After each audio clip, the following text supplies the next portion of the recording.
Alana Berg participated last year in the program. I think, like myself, was a little bit nervous about going in the beginning and had a very transformational experience. So we will let you come up to the mic, Alana.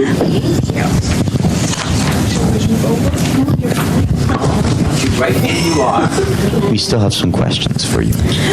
All right. First of all, thank you guys for allowing me to join the meeting tonight. Any opportunity that I get to talk about my experience in the Germany Close-Up program is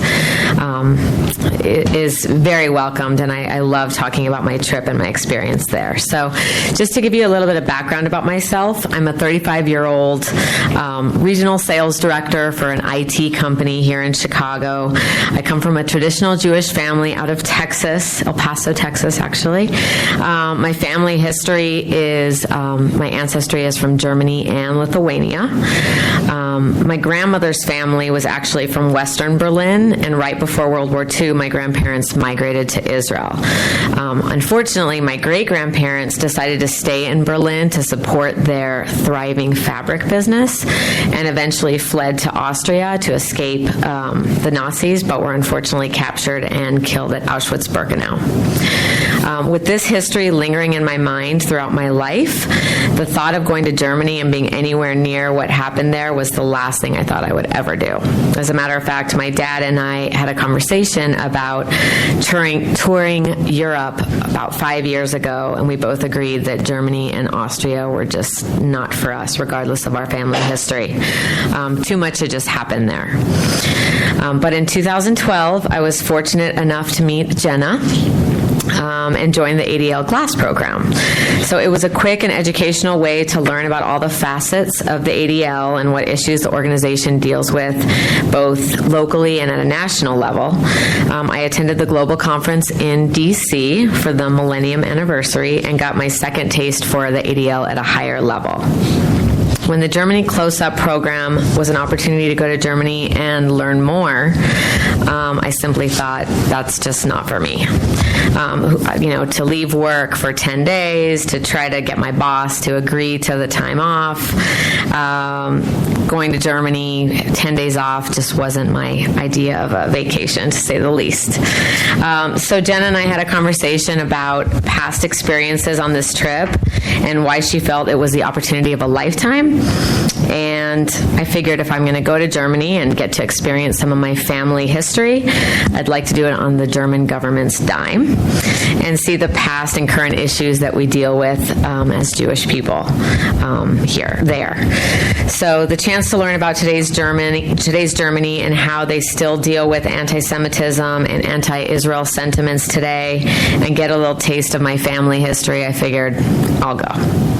So while in Germany, we had tremendous access to political figures, incredible speakers. That was a testament to me of how essential Germany's partnership is with the ADL. One part of the program that is forever ingrained was listening to Cornelia Schmaltz-Jacobson, a past member of the German parliament, and she was also the daughter of parents who hid and saved hundreds of Jews during the Third Reich. She was one of many incredible individuals who comes from a family that supported the Jewish people back then and continue to speak up and make a difference in the way we are treated today.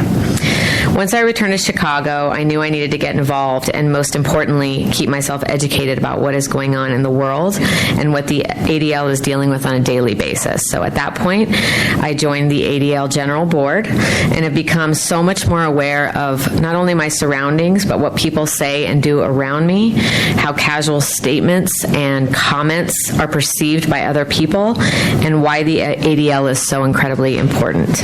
It goes without saying that we are dealing with a very scary world today, and being involved with the ADL helps me anchor myself in my core group of individuals to be the one person who is aware and alert. I'm very lucky that I also got the opportunity to network with the very best and brightest at ADL events and have truly made lifelong friends through my experiences with the ADL. So while Germany was an intense 10-day program of learning about things that make us a Jewish community and make us very uncomfortable being Jewish, even in Germany today, it was an incredibly influential experience experience and the greatest time investment I could have possibly made in my adult life. So I'd be remiss if I didn't say that exploring modern Berlin, seeing the castles in Potsdam, and buying cologne in Cologne, as well as hanging out in some incredible restaurants and nightclubs wasn't a blast. But it was a life-changing event and a life-changing trip that I recommend anybody who's interested in at least do some further research and learn more about. Sure.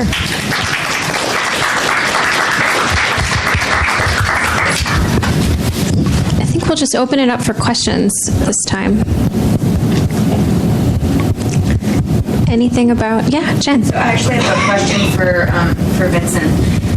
You seem very impassioned about the work that you're doing at the Holocaust Museum, and I'm wondering what your plans are to take what you've learned and the acumen that you've built, and what you think you'll do in the future with this experience. Oh, wow. Make it good. Well, another reason why I came to America was just simply because I did not know what to do after high school. So I think that's a really important year for me to know what to study and what to do after university, after college. And I'm still in the process of thinking, what should I study? Because I have to start to think to make my application in June or something. So I still have time, but it's starting to get closer. But I think for me, it becomes more and more important and central to my life to not only talk about fighting injustice and dealing with the German past, but also stand up and do something against it. And I think while I'm here, I'm standing and doing something against it, but I also want to keep doing that when I'm back in Germany. So yeah, I think that's just a part of my life, and no matter what I will study, if it's political science or history, I think there will be always a thing I'll do in my free time or in my job. I don't know.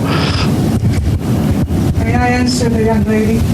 I am a speaker and a survivor, so I meet the ARSP's volunteers frequently.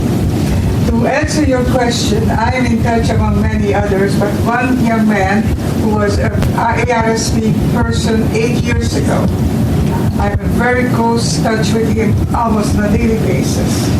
Okay? And in almost every correspondence, he will insert a remark, what I have learned working with the survivors, what I have learned dealing with the museum people. Different aspects of it. So I think that should show you a result of what they are accomplishing both ways. Our experience is that the volunteers who come here, of course, are all very different from each other. And so naturally, they come with different goals, different aspirations. Some of them are not as high-minded as others. And even though the ones that maybe aren't as high-minded find themselves unexpectedly touched by their experience here. And you often see, because most of our volunteers are between 18 and, let's say, 22, although we have no actual age limit, we do get older volunteers, and we have a 32-year-old this year in the group. 63 was the oldest. 63 years old was the oldest, exactly. A retired woman went to Israel to work in an elderly home, I think. Really interesting. But you often see them very much changing their college plans based on their experiences here. People that were planning on going and studying, I'm going to exaggerate now, but studying physics, who suddenly find that they have a desire to work with the elderly, or they want to do other kinds of good work in the world. So it's always unpredictable and always interesting to see what happens. And also, as Magda was saying, the lifelong relationships that I've seen develop between survivors and specific volunteers are incredibly moving. I really, well, I don't think there's another word for it.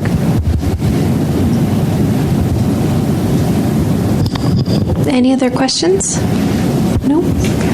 Yeah.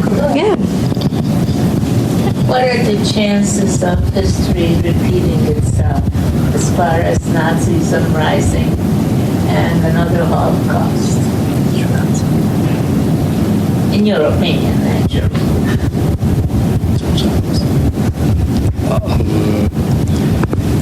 Well, I think personally, I can give a very detailed reflection about the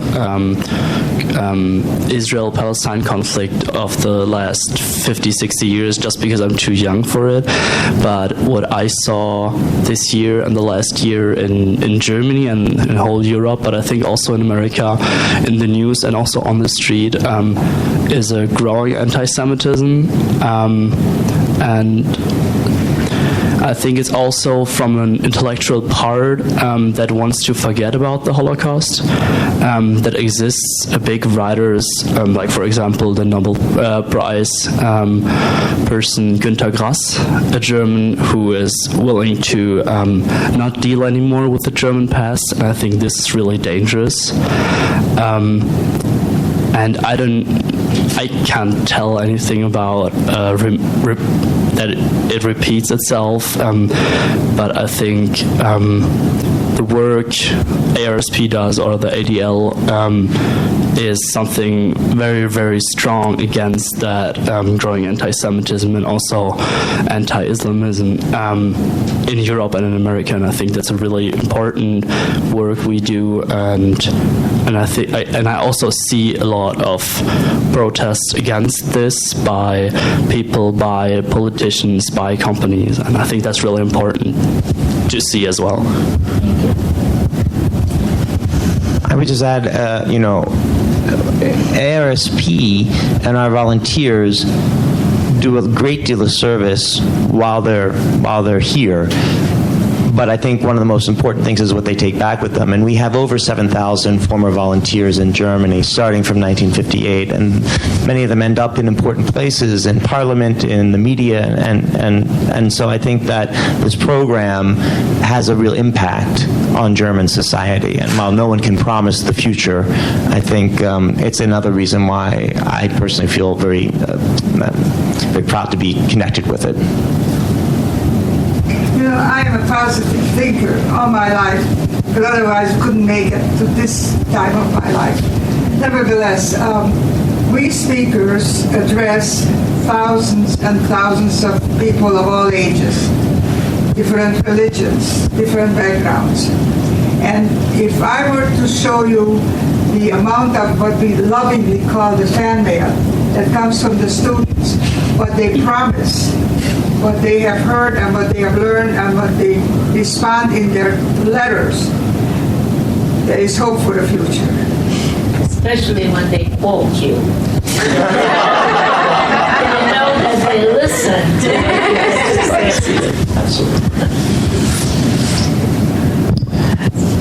Amy, do you want to make the introduction? Sure, I'd be happy to. Perfect.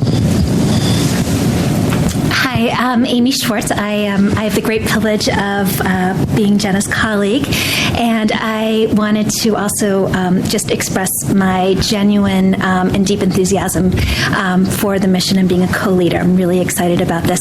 I'm Assistant Director of Regional Operations for ADL, and just a little bit about myself, just what I can bring as a co-leader is this is my second career being with ADL. My first career was in academia, teaching and research, mainly in European history. So I really come by it honestly. My undergraduate degree was in European history. I started a PhD program in European history, so I ended that with a master's and decided to go a different route. But enough said about that. I wanted to thank Alana for her beautiful story, and this is the second time I had the honor of hearing it.